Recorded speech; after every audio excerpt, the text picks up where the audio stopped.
विरोधी पक्षांनी गोंधळ घालून संसदेच्या अर्थसंकल्पीय अधिवेशनात कामकाज रोखून धरल्याचा निषेध करण्यासाठी पंतप्रधान नरेंद्र मोदी आणि भारतीय जनता पक्षाचे सर्व खासदार आज दिवसभर उपोषण करणार आहेत। पंतप्रधान दैनंदिन कामात व्यग्र राहून उपवास करणार आहेत। तामिळनाडू चेन्नईत भरलेल्या डिफेन्स एक्स्पो 2018चं पंतप्रधानांच्या हस्ते उद्घाटन होणार आहे। याशिवाय पंतप्रधानांच्या अधिकाऱ्यांसोबत असलेल्या पूर्वनियोजित बैठका तसंच कार्यालयीन कामकाजात कोणताही बदल करण्यात आलेला नाहीये। तर भाजप अध्यक्ष अमित शहा हे कर्नाटकातल्या हुबळीत उपोषणाला बसणार आहेत। तर मुख्यमंत्री देवेंद्र फडणवीस विलेपार्ल्यात उपोषणात सहभागी होतील।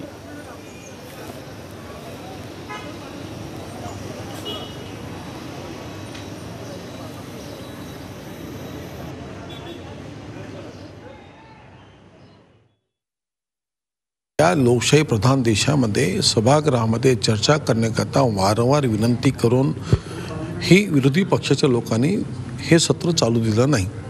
ही विरोधी पक्षाची भूमिका चुकीची आहे, लोकशाहीला घातक आहे। कामकाज होऊ दिलं नाही, बिलं पारित करायचे होते, अनेक चर्चेला विषय येऊ शकतात। अंतर्गत सुरक्षेचे विषय निर्माण झाले, ते शेजारी राष्ट्र पाकिस्तानचे अनेक विषय असे निर्माण केले, ते सभागृहात चर्चेला आले पाहिजे। चर्चा होऊ दिलीच नाही आणि त्यामुळं हे कांगावा करत आहेत की सरकार पक्ष ऐकत नाही म्हणून त्यांनी काल उपवास केला। आम्ही उत्तर देत आहोत त्यांना की तुमचा उपवास चुकीचा आहे, आम्ही पण उपोषण करू। सरकारची भूमिका, पक्षाची भूमिका आहे सरकार पक्षाची, आणि आम्ही प्रत्येक लोकसभा मतदारसंघात जिथं आम्ही जिंकलो आहोत त्या ठिकाणी उपवास करणार। खुद देश के सबसे बड़े बैंक घोटालों की आवाज नहीं उठने देते, खुद राफेल जहाज में दी गई अतिरिक्त 58,000 करोड़ रुपए की राशि पर जवाब नहीं देते, खुद किसान को लागत पर 50% मुनाफा तो दूर, न्यूनतम समर्थन मूल्य भी उसकी उपज पर नहीं देते, खुद एसएससी घोटाले और सीबीएसई घोटाले में देश के नौजवानों और विद्यार्थियों के भविष्यों पर ग्रहण लगा देते, खुद दलितों के कानून को खारिज करवा देते और अत्याचारियों को संरक्षण देते, खुद दक्षिण भारत के राज्यों से अन्याय करते और आंध्र प्रदेश और बिहार का विशेष दर्जा रोक देते,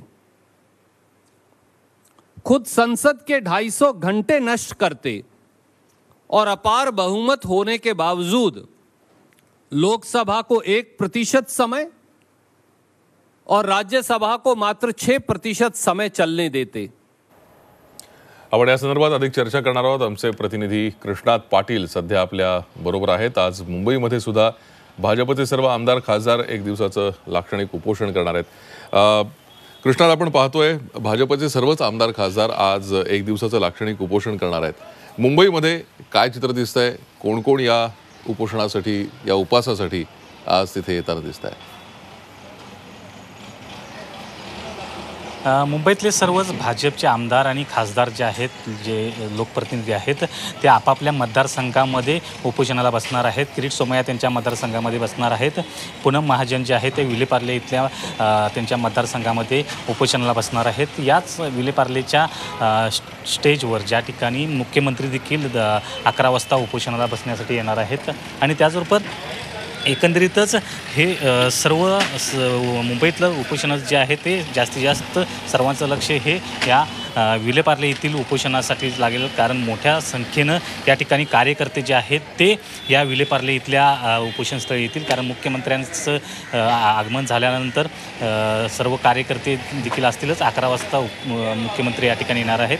त्याचबरोबर पूनम महाजन खासदार जे आहेत त्या इथले आहेत, पराग आळवणीचे इथले स्थानिक आमदार आहेत। त्यानंतर भाजपचे मुंबई अध्यक्ष आशिष शेलार आहेत, जे या ठिकाणी उपोषणाला बसणार आहेत। लाक्षणिक उपोषण जे आहे ते या ठिकाणी करणार। मुख्यमंत्री काही काळ या ठिकाणी उपोषणाला बसल्यानंतर ते नियोजित दौऱ्याला, यवतमाळच्या दौऱ्यावर जाणार आहेत। त्यामुळं मुंबईतलं जे उपोषण जे आहे सर्व भाजपच्या खासदार आणि आमदारांचं ते विलेपार्ले या ठिकाणी असणार आहे।